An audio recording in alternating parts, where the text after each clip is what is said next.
ಇನ್ನು ಬೆಂಗಳೂರಿನಲ್ಲಿ ಪ್ರೀತಿಸುವುದಾಗಿ ಕರೆಸಿ ವೃದ್ಧನಿಗೆ ಚಾಕುವಿನಿಂದ ಎರೆದಿರುವಂತಹ ಒಂದು ಘಟನೆ ವರದಿಯಾಗಿದೆ. ಯುವತಿ ಸೂಚನೆಯಂತೆ ಯುವಕ ಚಾಕುವಿನಿಂದ ಎರೆದಿದ್ದಾನೆ. ತನ್ನದೇ ಅಂಗಡಿಯಲ್ಲಿ ಕೆಲಸ ಮಾಡ್ತಾ ಇದ್ದಂತಹ ಒಬ್ಬ ಯುವತಿಗೆ ಕರೆ ಮಾಡಿ ಒಬ್ಬ ವ್ಯಕ್ತಿ, ಸುಮಾರು 60 ವರ್ಷದ ವ್ಯಕ್ತಿ, ಆತ ಕರೆ ಮಾಡಿ ಪಾರ್ಕಿಗೆ ಬರುವಂತೆ ಹೇಳಿದ್ನಂತೆ. ಆತನ ಹೆಸರು ಹಿತೇಂದ್ರ ಕುಮಾರ್ ಅಂತ ಹೇಳಿ. ಆತ ಕರೆದಿದ್ದಕ್ಕೆ ಯುವತಿ ಕೂಡ ಒಪ್ಕೊಂಡಿದ್ದಾಳೆ. ಸೊ ಬಹುಶಃ ಆಕೆ ಬರ್ತಾಳೆ, ಪಾರ್ಕಿಗೆ ಭೇಟಿಯಾಗೋಣ, ಮಾತಾಡೋಣ ಅಂಥೇಳಿ ಈತ ಕಾಯ್ಕೊಂಡು ಕೂತಿದ್ದ ಈ ಪಾರ್ಕ್ನಲ್ಲಿ. ಆದರೆ ಆ ಯುವತಿ ಮತ್ತೊಬ್ಬ ಯುವಕನನ್ನು ಸ್ಥಳಕ್ಕೆ ಕರ್ಕೊಂಡು ಬಂದಿದ್ದಾಳೆ.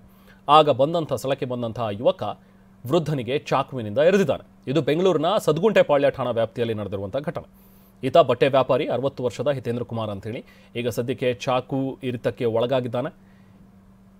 ಈತನನ್ನು ಈಗ ಆಸ್ಪತ್ರೆಗೆ ದಾಖಲು ಮಾಡಿದ್ದಾರೆ.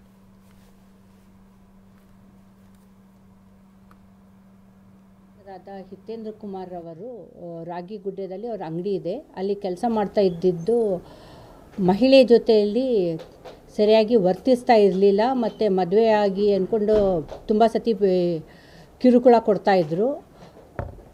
ಆಕೆ ಕಿರುಕುಳದಿಂದ ಬೇಸತ್ತು ನೌಕರಿ ಬಿಟ್ಬಿಟ್ಟಿದ್ಲು. ಆ ಕಷ್ಟನ ಅವನು ಫ್ರೆಂಡ್ ಜೊತೆಯಲ್ಲಿ ಶೇರ್ ಮಾಡ್ಕೊಂಡಿದ್ಲು. ಈ ಥರ ಓನರೇ ನನಗೆ ಕಿರುಕುಳ ಕೊಡ್ತಾ ಇದ್ದಾರೆ ಅಂದ್ಕೊಂಡು. ಆಗ ನಾವು ಅವನಿಗೆ ಕರೆದು ಮಾತಾಡೋಣ ಅಂದ್ಕೊಂಡು ಒಂದಿನ ರಾತ್ರಿ 9:45 ನಮ್ಮ KEB-BTM ಪಾರ್ಕ್ ಹತ್ರ ಕರೀತಾರೆ. ಕರೆದು ಬೆಂಚಲ್ಲಿ ಕೂತ್ಕೊಂಡು ಆ ಹುಡುಗಿ ಜೊತೆಯಲ್ಲಿ ಮಾತಾಡುವಾಗ ಲೇಡಿಗೆ ಮೈ ಮುಟ್ಟಕ್ಕೆಲ್ಲ ಸ್ಟಾರ್ಟ್ ಮಾಡಿದಾಗ ಏನು ಮಾಡ್ತಾನೆ, ಅವನ ಫ್ರೆಂಡ್ ಇದೆಲ್ಲ ನೋಡಿ ಅವ್ರ ಮೇಲೆ ಹಲ್ಲೆ ಮಾಡ್ತಾರೆ ಇಬ್ಬರು. ನಂತರ ಹಲ್ಲೆ ಮಾಡಿ ಓಡಿ ಹೋಗುವಾಗ 112ಗೆ ಕಂಪ್ಲೇಂಟ್ ಬಂದಿರುತ್ತೆ. ನಾವು ಪ್ರಕರಣ ದಾಖಲಿಸ್ಕೊಂಡಿದ್ದೀವಿ. ಅವ್ರಿಗೆ ಹಾಸ್ಪಿಟಲೈಸ್ಡ್ ಆದಾಗ ಚಿಕಿತ್ಸೆ ಪಡೆದಿದ್ದಾರೆ. Is out of danger. ಇಬ್ಬರಿಗೂ ನಾವು ಅರೆಸ್ಟ್ ಮಾಡಿದ್ದೀವಿ. ತನಿಖೆ ಮುಂದುವರೆದಿದೆ.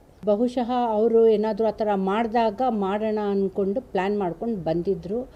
ಅವರು ಫೋನ್ ಮಾಡೋದು ಬೇರೆ, ಆಟ್ ಟೈಮ್ದಲ್ಲಿ ವಿಡಿಯೋ ಎಲ್ಲ ಕಳಿಸೋದು ಎಲ್ಲ ಮಾಡ್ತಾಯಿದ್ರು ಅಂತ